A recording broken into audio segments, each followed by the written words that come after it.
NEET PG 2024 की counselling में all India counselling यानी जो कि एमसीसी करती है ऑल इंडिया कोटा की 50% सीट्स के लिए उसका नोटिफिकेशन पहले रिलीज किया गया था, लेकिन जो इन्फॉर्मेशन बुकलेट है उसको अब रिलीज कर दिया गया है। रूल्स एंड रेगुलेशन क्या होंगे, कैसे पार्टिसिपेट करना है, रजिस्ट्रेशन कब कब होगा, 4 स्टेट की जो टोटल ऑनलाइन काउंसलिंग है ऑल इंडिया कोटा के लिए एमसीसी की नीट पीजी में 2024 में, उसके रूल्स एंड रेगुलेशन क्या है, प्रोसेस क्या है, कंप्लीट फ्लो चार्ट इस वीडियो में हम आप लोगों के साथ शेयर कर रहे हैं।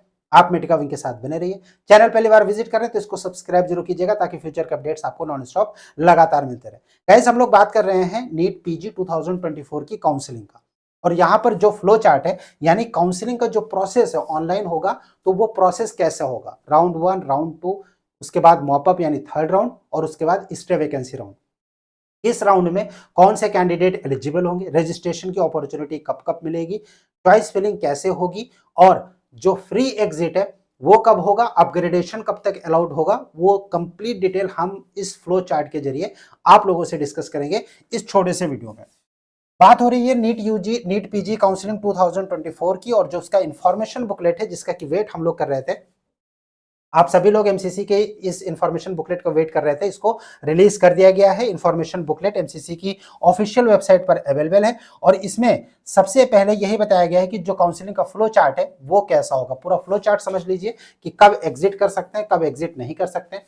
सबसे पहले रजिस्ट्रेशन होगा, ऑनलाइन काउंसलिंग होगी। पहली बात तो यह है कि जो काउंसलिंग होगी टोटल ऑनलाइन होगी, चारों राउंड की काउंसलिंग ऑनलाइन होगी, और जो डीम्ड कॉलेजेस की सीट्स हैं जिनकी 100% सीट की काउंसलिंग एमसीसी करती है, उसके जो स्टे वैकेंसी की काउंसलिंग है वो भी ऑनलाइन ही होगी, ऑफलाइन में नहीं होगा। 2023 से ऑनलाइन काउंसलिंग जो है स्टे वैकेंसी राउंड की होनी शुरू हुई थी डीम्ड कॉलेजेस की, क्योंकि डीम्ड में कुछ सीट्स जो बचती थी वो फिर वो मेरिट जो है वो फॉरवर्ड कर दिया जाता था डीम्ड कॉलेजेस को, लेकिन अब उसे रोक दिया गया है 2023 से। और ऐसे में जो फर्स्ट राउंड की काउंसलिंग होगी उसमें कैसे रजिस्ट्रेशन होगा, रजिस्ट्रेशन सबसे पहले स्टूडेंट्स को करना है। फर्स्ट राउंड की काउंसलिंग होगी और उसके बाद चॉइस फिलिंग होगी। स्टूडेंट को चॉइस लॉक करना पड़ेगा उनके अपने पसंद के हिसाब से, जहां पर वो कॉलेज चाहते हैं। अब आपके रैंक पर आपको कौन से स्टेट में कौन से आपके पसंदीदा ब्रांच के हिसाब से कहाँ कॉलेज मिल सकता है, अगर आपको ये जानना है तो फिर आपको medcavwing.com, जो कि मेडका विंग की ऑफिशियल वेबसाइट है, वहां पर जाना पड़ेगा, विजिट करना पड़ेगा। और वहां पर जब आप विजिट करेंगे तो फिर आपको वहां पर नीट पीजी प्रेडिक्टर का टैब मिलेगा, जहां से आप अपना रैंक इंटर करके ये पता कर सकते हैं कि आपके पसंदीदा ब्रांच में आपको कौन सा कॉलेज मिल सकता है 2024 में, क्योंकि जो एनालिसिस है वो पास्ट ईयर के ट्रेंड के बेसिस पर है। और एमसीसी भी कहता है कि जो पास्ट ईयर के ट्रेंड है उससे आप जो है एक्यूरेसी 99% तक एक्यूरेट आप आइडिया लगा सकते हैं कि आपको अलॉटमेंट कहां पर होने की उम्मीद है, राइट। फिलहाल अगर हम बात करें फर्स्ट राउंड की जो काउंसलिंग है उसका सीट अलॉटमेंट होगा, राउंड 1 सीट अलॉटमेंट हुआ कैंडिडेट को या फिर नहीं हुआ। अगर नहीं होता है नेक्स्ट के जो राउंड होगा, second round, third round, fourth round, उसके लिए कैंडिडेट एलिजिबल होगा। नया से कोई भी रजिस्ट्रेशन सेकंड राउंड में कैंडिडेट्स को नहीं करना है। अगर मान लीजिए कि कैंडिडेट को सीट अलॉटमेंट होता है, उस केस में आपको दो ऑप्शन आपके पास है।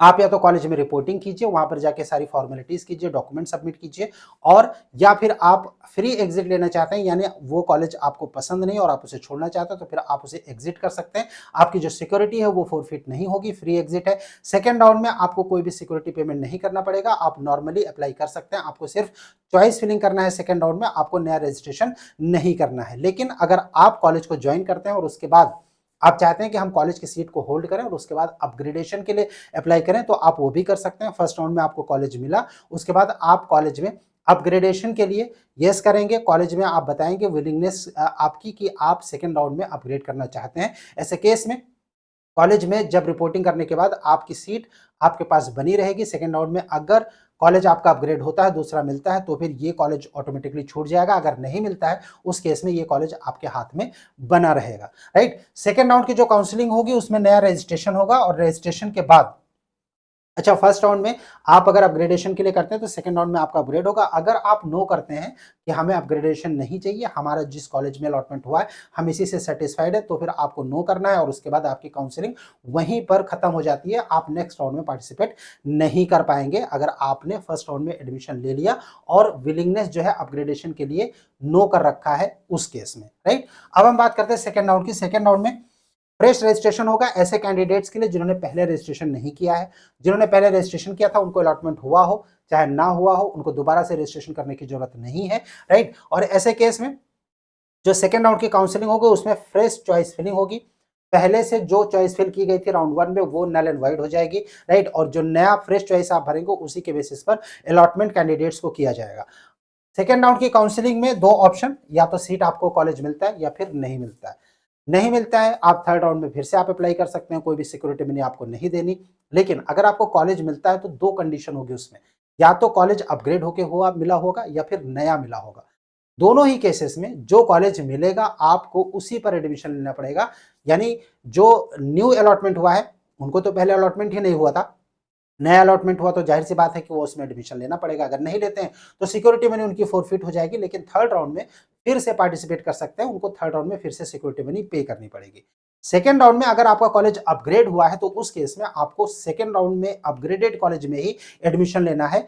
आपके पास जो पहले राउंड का कॉलेज था जिसमें आपने एडमिशन लिया था वो ऑटोमेटिकली छूट जाएगा और वो किसी और कैंडिडेट को अलॉट हो जाएगा।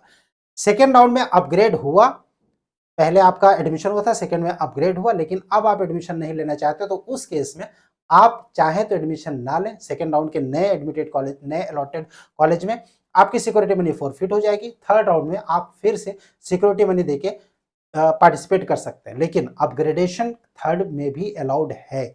इसका मतलब कि सेकेंड राउंड में जो कॉलेज मिला है उसमें भी एडमिशन लेने के बाद आप थर्ड राउंड में अपग्रेड कर सकते हैं।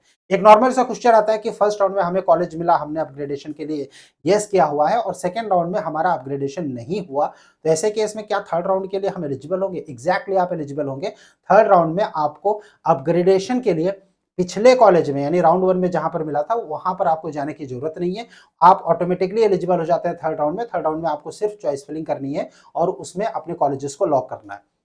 ऑल इंडिया की जो काउंसलिंग होती है एमसीसी जिसे होस्ट करते हैं, यहाँ पर जो चॉइस फिल कैंडिडेट्स करते हैं वो ऑटो लॉक होता है, मतलब टाइम निकल जाएगा और उसके बाद अगर आप लॉक नहीं करते तो ऑटोमेटिक लॉक हो जाएगा। यहाँ पर ऐसा नहीं होता कि दूसरे स्टेट की तरह, कि कुछ स्टेट ऐसे हैं जहां पर अगर आप लॉक नहीं करते तो फिर आपको अलॉटमेंट के लिए ही कंसीडर नहीं किया जाता है, जैसे कि यूपी में अगर आपने चॉइस फिल किया और उसके बाद आपने उसको लॉक नहीं किया तो फिर आपको अलॉटमेंट के लिए कंसीडर नहीं किया जाता है। थर्ड राउंड की काउंसलिंग जो होगी उसमें कैंडिडेट्स जिन्होंने पहले रजिस्ट्रेशन नहीं किया था वो कर सकते हैं। सेकेंड राउंड में जिनको अलॉटमेंट हुआ था उन्होंने एडमिशन ले लिया वो कर सकते हैं। सेकेंड राउंड में जिनको अलॉटमेंट हुआ और कॉलेज छोड़ दिया, सिक्योरिटी मनी फोरफिट करा ली, वो भी थर्ड राउंड में अप्लाई कर सकते हैं। जिन कैंडिडेट्स को कॉलेज नहीं मिला फर्स्ट या सेकेंड राउंड से वो भी थर्ड राउंड में अप्लाई कर सकते हैं, जो कि मॉपअप राउंड यानी थर्ड राउंड है। थर्ड राउंड में इस बार अपग्रेडेशन जो कि लास्ट ईयर 2023 से ही स्टार्ट किया गया था, विलिंगनेस टू अपग्रेड, आप अपग्रेड कर सकते हैं, राइट। और अगर आपको कॉलेज अलॉट नहीं हुआ तो फिर आप एग्जिट करना चाहते हैं तो आप एग्जिट भी कर सकते हैं, राइट। और उसके बाद थर्ड राउंड में अगर आप चाहें तो अप्लाई कर सकते हैं, ना चाहें तो अप्लाई नहीं भी कर सकते हैं। थर्ड राउंड में फ्रेश रजिस्ट्रेशन होगा, फ्रेश चॉइस फिलिंग होगी। कैंडिडेट जिन्होंने ऑलरेडी रजिस्टर्ड है उनको कॉलेज मिला हो या फिर ना मिला हो उनको रजिस्ट्रेशन करने की जरूरत नहीं है।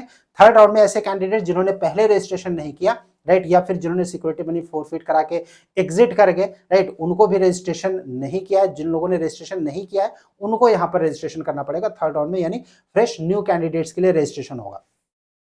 सिक्योरिटी मनी फोरफिट होने के बाद भी आप थर्ड राउंड में फिर से सिक्योरिटी मनी पे करके काउंसलिंग में पार्टिसिपेट कर सकते हैं। थर्ड राउंड में सीट की प्रोसेसिंग होगी, चॉइस फिलिंग एक बार फिर से थर्ड राउंड में न्यू फ्रेश चॉइस फिलिंग होगी। वहां पर कोई भी जो पहले के चॉइस फिलिंग थी वो ऑटोमेटिकली नल एंड वाइड हो जाएंगे।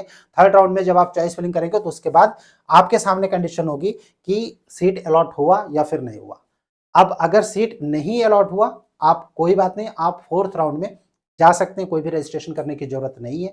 लेकिन थर्ड राउंड में अगर सीट अलॉट हुआ है तो दो कंडीशंस होंगी सीट अलॉटमेंट होने की, या तो अपग्रेड हुआ होगा या फिर आपको फ्रेश अलॉटमेंट हुआ होगा। दोनों ही कंडीशन में आपको जो कॉलेज है वो ज्वाइन करना पड़ेगा। अगर आप नहीं करते हैं तो आपकी सिक्योरिटी मनी फोरफिट हो जाएगी और आप काउंसलिंग से बाहर हो जाएंगे। लेकिन जो नेक्स्ट ईयर का बैन है नीट पीजी एग्जाम का वो फोर्थ राउंड के लिए लगता है। थर्ड राउंड में अगर आपको अलॉटमेंट होता है और आप चाहते हैं कॉलेज छोड़ दें तो आप कॉलेज छोड़ सकते हैं, आप काउंसलिंग से बाहर हो जाएंगे, आपकी सिक्योरिटी मनी फोरफिट हो जाएगी। लेकिन नेक्स्ट ईयर आप नीट पीजी दे सकते हैं। लेकिन जो स्टे वैकेंसी राउंड है वहां पर अगर आपको कॉलेज मिलता है और उसके बाद अगर आप कॉलेज छोड़ते हैं तो फिर उसके बाद आप एक साल के लिए बैन हो जाते हैं, मतलब नेक्स्ट ईयर आपको नीट पीजी का एग्जामिनेशन नहीं देने दिया जाएगा, काउंसलिंग में पार्टिसिपेट आप नहीं कर पाएंगे, एग्जाम ही नहीं दे पाएंगे, राइट। अब हम बात करते हैं थर्ड राउंड की। थर्ड राउंड में सेम वही प्रोसेस, अपग्रेड होता है, राइट, और उसके बाद ज्वाइन आपका अपग्रेड नहीं होता है तो फिर आपकी सीट बनी रहेगी सेकंड राउंड की, वो आपका फाइनल एडमिशन माना जाएगा, आप वहां से रिजाइन नहीं कर पाएंगे। रेजिग्नेशन के लिए एमसीसी की ओर से टाइम टाइम पर राउंड वाइज जो है वो नोटिफिकेशन जारी किया जाता है कि कैंडिडेट जिनका एडमिशन हुआ है अगर वो रिजाइन करना चाहते हैं तो रिजाइन कर सकते हैं। वो जो नोटिफिकेशन है वो काउंसलिंग जब शुरू होती है, यानी काउंसलिंग का प्रोसेस चलता रहता है, उसी बीच एमसीसी की ओर से राउंड 1 राउंड 2 या फिर थर्ड राउंड के पहले भी कभी कभी नोटिफिकेशन दिया जाता है सीट से रिजाइन करने का लास्ट अपॉर्चुनिटी के तौर पे। तो रेजिग्नेशन के बारे में जो डेट्स होंगी वो मेंशन की जाएगी बाद में काउंसलिंग के दौरान। नीट 2024 के इस सेशन में अगर काउंसलिंग में मेडका विंग एक्सपर्ट टीम की गाइडेंस आप चाहते हैं, आपको सिंपली कॉन्टैक्ट करना है जो नंबर इस वक्त स्क्रीन पर शो हो रहे हैं इन दोनों नंबर्स पर। 2024 की इस काउंसलिंग सेशन के लिए आप मेडिका विंग एक्सपर्ट टीम की हेल्प ले सकते हैं। चॉइस फिलिंग में आपके रैंक पर आपको कौन सा कॉलेज मिलेगा, कहाँ बॉन्ड है, कहाँ नहीं है, किसके लिए आप एलिजिबल हैं, कौन से स्टेट क्लोज है, कौन से प्राइवेट मेडिकल कॉलेजेस ऐसे हैं जहाँ पर कि आप एडमिशन दूसरे स्टेट में ले सकते हैं, कई सारे स्टेट ऐसे हैं जहाँ पर आप नहीं ले सकते हैं। कंप्लीट गाइडेंस आप ले सकते हैं मेडिका विंग की एक्सपर्ट टीम से। आपको सिंपली कॉन्टैक्ट करना है नंबर्स जो कि व्हाट्सएप के हैं, अभी इस वक्त स्क्रीन पर शो रहा है, इन नंबर्स पर आप कांटेक्ट कर सकते हैं। आपका कोई क्वेश्चन होता है, आप कुछ पूछना चाहते हैं, आप कमेंट बॉक्स में कमेंट कर सकते हैं। स्क्रीन पर जो नंबर शो रहा है इन पर आप हमें व्हाट्सएप कर सकते हैं। medcaWing.com जो कि मेडका विंग की ऑफिशियल वेबसाइट है जिसका लिंक वीडियो के डिस्क्रिप्शन में है। आप कट ऑफ अगर चेक करना चाहते हैं या फिर अपने रैंक पर अलॉटमेंट कौन-कौन से आपके हो सकते हैं वो अगर आपको चेक करना है तो आप सिंपली विजिट कीजिए medcaWing.com जो कि ऑफिशियल वेबसाइट है मेडका विंग की। Stay tuned with us. Thank you for watching medical wing. Thanks a lot.